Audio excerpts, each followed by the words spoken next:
이야기의 시작은 17년 전 아빠에게 내연녀가 있다는 사실을 알게 되었을 때부터였어요. 저 남동생은 그때 아빠한테 뭔가가 있다고 농담처럼 말하기는 했었어요. 아마도 밖에서 미쓰긴 만나고 다니는 것 같다고 하면서요. 아빠는 당연히 가정일에 소홀했죠. 시도 때도 없이 모임, 워크숍 등등. 저나 제 동생은 어렸을 때부터 아빠랑 놀아본 기억이 별로 없어요. 우리 가족은 나 몰라라 내팽개치고 새벽까지 놀다 오고는 했습니다. 분명 회사에서 휴가가 나올 텐데 휴가 한 번을 안 갔어요. 화이트데이 같은 날에 회사 일을 핑계로 누구를 만나는지 외박을 하고는 했고요. 그때는 아빠가 바쁜 줄로만 알았어요. 그러다 어느 날 우연히 제가 아빠 핸드폰을 몰래 보게 됐어요. 문자도 봤죠. 우연이라고는 하지만 직감 같은 것이 있었어요. 몇 개 수상한 문자가 있더군요. 그 중에서 중성적인 이름의 상대의 문자를 눌렀는데 손이 벌벌 떨리더라고요. 자기야 잘 자. 내일 봐. 나도 자기 사랑해. 그리고 식구들한테 안 걸리게 항상 조심하고. 그런 문자를 보면 화가 날 줄 알았는데 예상외로 눈물이 나왔어요. 배신감 때문이었을 겁니다. 항상 집에서 외로이 있는 엄마가 너무 불쌍하고 안쓰러웠어요. 아빠에게 홀대받는 엄마의 모습을 보는 것이 마음이 아팠어요. 아가씨였을 때 우리 엄마도 모델 뺨치게 이뻤어요.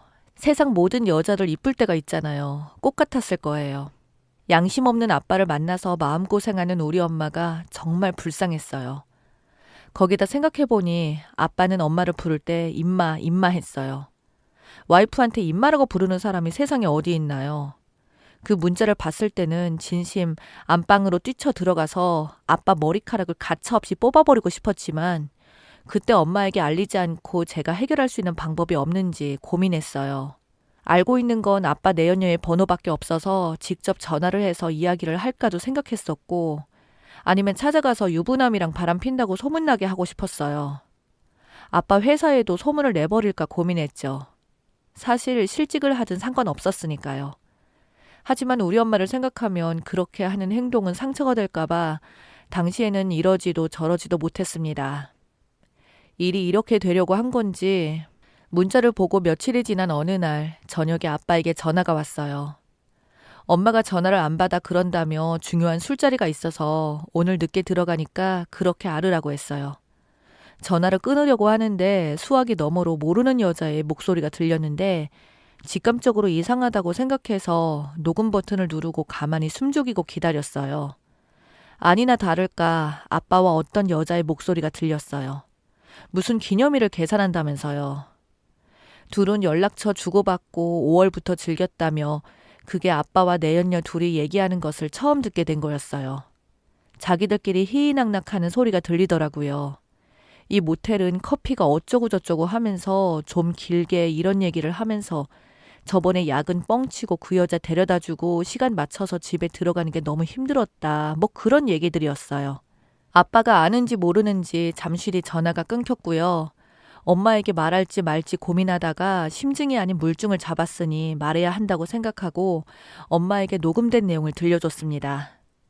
엄마의 표정은 열받은 표정이 아니라 뭔가 멍한 표정이었어요. 그때는 몰랐지만 지금 생각해보면 제가 그 전에 알고 있었으면 엄마는 진즉에 알고 있었을 것 같아요. 아빠가 새벽 출근을 하면서 회사에 일찍 나가봐야 한다고 며칠씩 일찍 나갔었는데 알고 보니 그 여자 픽업도 여러 번 했고 출장 핑계로 여행도 갔더군요. 아빠는 늘상 거짓말을 하고 다니는 거예요. 그 시간에 엄마는 남동생이 아파서 여기저기 병원을 다니느라 바빴던 적도 있는데 녹음된 내용을 듣고 엄마는 정신줄 놓고 있어요. 그 여자에 대해 알아보니 34살이던데 나이도 먹을 만큼 먹은 것 같은데 어떻게 그럴 수 있는지. 그 내연녀 지금은 잠잠한데 우리 집은 이렇게 폭탄 맞은 거 알고 있을까요? 그날 밤 엄마는 아빠에게 애들한테까지 이렇게 하면서 이제 더는 못 산다고 하면서 이혼하자고 했어요. 그 자리에서 아빠는 큰 소리를 치면서 남자가 실수할 수도 있지 그런 거 가지고 야밤에 여자가 큰 소리를 내냐고 하는 거예요. 열받은 엄마가 그 여자한테 전화한다고 하니 그 집에 알려서 양쪽 다 파토나서 좋을 게 뭐가 있냐며 끝까지 못하게 하더라고요. 그러면서 또 마음이 변했는지 여자가 지긋지긋해서 못 살겠다며 다음 주 월요일 쉴 테니 그냥 이혼하자고 했어요. 이래저래 털리느니 그냥 이혼하겠다고 자기는 잘하고 싶고 용서 구하고 100번, 1000번 잘못했지만 사람이라는 게 누구나 실수할 수 있는데 엄마가 이러니 답답해서 못 살겠다는 둥 뻘소리를 하더라고요. 끝까지 엄마가 잘못한 것처럼. 그리고 며칠 후 아빠는 집을 나갔어요. 나중에 엄마한테 들으니 아빠가 바람을 핀 것이 한두 번이 아니고 이 여자 저 여자 만나고 다녔고 자식 있으니 참고 살았는데 아빠가 결국 일을 냈다네요. 그때 그 여자랑 만나서 살림 차리고 우리 집이랑 완전 인연이 끊어졌어요. 연락이 되어야 엄마랑 이혼이라도 할 텐데 무슨 심보인지 그냥 잠수였어요. 그렇게 우리는 아빠라는 존재를 부정하며 세 식구 힘들어도 나름 행복하게 살았죠. 저희 엄마는 모래 환갑이에요. 무능력한 아빠 덕에 그 전에도 경제적으로 힘들었어요. 엄마가 정말 열심히 일하셔서 금전적으로는 더 힘들어지지 않았지만요. 새벽에 시장에서 반찬 가게에서 일을 하셨고 오후에는 목욕탕에서 일을 하셨어요. 저는 중학생이었고 동생은 초등학생이었거든요. 엄마는 쉬는 날이면 저희한테 무언가 부족하게 키워서 미안하다며 놀이공원 전시회 등을 데리고 다녔어요. 아빠 없이 자란 티나지 않게 하려고 부단히 애를 쓰셨습니다. 저도 고등학생 때부터 편의점에서 엄마 모르게 알바를 했어요. 엄마는 돈 버는 일보다 공부가 중요하다며 알바하는 걸 엄청 반대하셨거든요. 그래도 제 입장에서 제 용돈은 제가 벌어야 한다고 생각했어요. 외할머니, 외할아버지가 자주 오셨는데 용돈도 주시고 많이 도와주셨어요. 저와 동생 대학에 입학했을 때부터는 친할아버지가 등록금을 조금씩 도와주셨어요. 가끔 오시면 엄마에게 미안하다고 하시면서 봉투를 놓고 가시기도 했고요.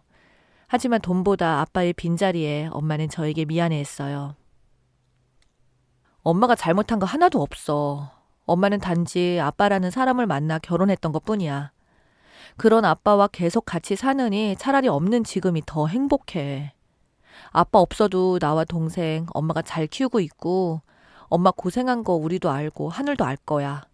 그러니까 우리한테 미안하다는 생각하지 마. 엄마는 언제나 우리를 위해 최선을 다하고 있다고 말씀드렸지만 그게 엄마한테 위로가 되었을까요? 그 많은 세월 묵묵히 힘들게 저희를 키워주신 엄마였어요. 그렇게 힘든 엄마의 마음을 어루만지기에는 엄마의 상처가 깊었던 것 같아요. 그렇게 아빠를 잊은 채 살고 있었는데 어느 날 집 나간 아빠의 내연녀가 찾아왔어요. 우리 집은 어떻게 알고 찾아온 건지 모르지만 내연녀가 엄마를 만나서 한다는 소리가 남편 지금 신장 이식을 안 하면 죽는데 가족이 나서서 검사 좀 받고 이식을 해달라고 하는데 와, 이 여자가 미친 소리를 하는구나 생각했는데 엄마가 당장 집에서 나가라고 했어요. 그랬더니 남편 살리려고 왔는데 자기를 이런 취급을 하냐며 되려 큰 소리를 치는 겁니다. 엄마한테 2시간을 주저리 병 들고 돈도 많이 들어가니 그냥 엄마 보고 데리고 살라고 하는 거예요. 니네 이혼도 안 했고 법적으로도 자기는 남이라면서 떠들어댔어요. 정말 듣는 내내 짜증이 나서 저도 모르게 그 여자 머리채를 잡아 끌었어요. 세상 있는 욕 없는 욕 다 하면서 머리채를 흔들었죠. 놓아달라고 하길래 그냥 내동댕이 쳤어요. 그 여자가 떨어진 핸드폰을 들고서 아빠 번호를 찾더라고요. 아빠 이름 딱 2글자만 쓰여있네요. 바로 전화를 걸었더니 몇 번 울리고 받더라고요. 아빠 목소리에 저도 모르게 반응을 했어요. 당신이 보낸 이 땡땡년이 여기 자빠져 있네. 무슨 생각을 하고 찾아왔는지 모르지만 당신 아프니까 신장 내놓으라고 하면 우리 가족이 순순히 내놓을 줄 알았어? 당신은 이제 우리한테 없는 사람이야. 죽을 병이면 그냥 조용히 사라져. 여자도 당신 버리겠다고 우리 보고 말하더라. 도대체 얼마나 그지같이 살았길래. 당신이 길바닥에서 어떻게 돼도 우리는 관심 없으니까 당신 때문에 우리가 받은 고통을 생각하면 열불나지만 어차피 죽는 거 조용히 가. 우리한테 찝쩍거리지 말고 라고 말하고 핸드폰을 던져버렸어요. 그랬더니 그 여자가 벌벌 떨면서 뭐라고 혼잣말을 하는데 자기가 들었던 딸이 아니라고 중얼거리더라고요. 아빠 바람나서 엄마 저와 동생을 버리고 떠나지만 않았어도 이렇게 너저분한 말들을 했겠어요. 그 여자가 말한 것처럼 내성적이니 큰소리 못하는 사람으로 살아가고 있었을 거예요. 하지만 제가 이렇게 광분하는 이유가 우리를 버리고 떠난 아빠 때문인 거예요. 그렇게 말하는 그 여자도 제정신으로 찾아와서 그딴 소리를 하나 싶었어요. 가족이요? 가족 좋아하시네. 우리가 무슨 가족인 건지 그렇게 힘들게 살 때 아버지라는 사람이 우리한테 뭐 하나라도 해준 적도 없고 관심 없이 살았는데 아니면 그걸 덮을 만한 어린 시절 추억이 있나요? 맨날 바람 피러 나가서 빚 얻어가지고 살다가 죽을 만큼 아프니까 이제 와서 신장 떼어달라는 게 그게 아버지인 건지. 그 여자가 제가 던진 핸드폰을 들고 돌아서자 엄마도 가슴 쪽에서 무언가 올라온 건지 다시는 찾아오지 말라고, 죽이 되든 밥이 되든 니들 알아서 살라고 하라고 하고 그 여자를 내동댕이 쳤네요. 쫓아가서 아빠랑 그 여자를 아주 동네에서 얼굴도 못 들고 다니게 질질 끌고 다니고 싶을 정도였어요. 그렇게 분을 삭히고 있는데 모르는 번호로 전화가 와서 받았더니 아빠야. 아니다, 아니다, 이건 정말 아니다 싶어서 어디냐고 물었더니 병원이라네요. 심장이 안 좋아 계속된 투석 덕에 몸이 많이 약해졌답니다. 병원으로 가서 그 사람을 만났어요. 만나면 정말 다 뒤집어 엎고 싶었는데 증오가 심해지니 사람이 차가워지더라고요. 병실에는 환자들이 있어서 얘기를 할 수밖에 없어 휠체어를 끌고 밖으로 나갔어요. 그리고 조용히 얘기를 했어요. 저번에 전화로 얘기했는데 못 알아들은 것 같아서 직접 왔어. 아빠는 사람이 아닌 것 같아 알고 있지. 사람답게 산다는 거 사람한테 당연한 권리잖아. 지금 딱 맞게 살고 있네. 당신이 어떻게 되던 어떻게 살던 관심 없었고 지금도 관심 없어. 우리한테 한 짓이 뭔데? 그래도 사람이고 염치가 있으면 엄마한테 손을 뻗지는 말았어야지. 머리라는 게 있다면 생각이라는 걸 할 텐데 어떻게 자기 아프다고 신장을 달라고 여자를 보내? 또 그 말을 듣고 찾아온 그 여자도 당신이랑 똑같다. 그치? 이제 와서 아버지 자리? 지나가던 개가 웃겠어. 당신 꼴을 보니 한 가지 바람이 생기기는 하네. 병들었다고 빨리 죽지 말고 이승에서 고통받으면서 살으라고. 대신 우리한테 연락하지 말고 더 늙고 병들어서 처절하게 한번 살아봐. 그렇게 휠체어를 그 자리에 두고 뒤돌아서서 나오는데 정말 간절했는지 뒤에서 제 이름을 몇 번을 부르는 겁니다. 그냥 못 들은 척 병원을 나왔어요. 아빠가 없는 17년 동안 아빠를 원망도 하고 보고도 싶었지만 참고 또 참고 살 수 있었던 것은 사랑하는 우리 엄마 때문이었어요. 물론 엄마도 그랬겠죠. 이제 좀 편하게 사시라고 하는데 그 여자까지 보내서 이렇게 찾아온다는 생각에 손도 덜덜 떨리고 심장도 진정이 안 될 정도로 흥분이 가라앉지 않았는데 이런 일이 있고 아빠를 보고 나니 살면서 언젠가 했어야 할 이야기를 할 수 있어서 속도 후련합니다. 엄마도 저도 동생도 아빠에 대한 아련한 미련 같은 게 마음에 있었는데 훌훌 털고 다시 잘 살아보자고 다짐했습니다. 정말 힘들었던 시간이 지났고 저와 동생이 이제 엄마를 호강시켜드려야겠어요. 오랫동안 속에서 무언가가 묵혔던 것이 싹 사라진 것 같아서 마음이 가벼운데 뭔가 그 자리가 허전한 듯도 해서 누군가에게 얘기를 해보고 싶었습니다. 글이 길어졌네요. 긴 글을 읽어주셔서 감사해요. 항상 행복하세요.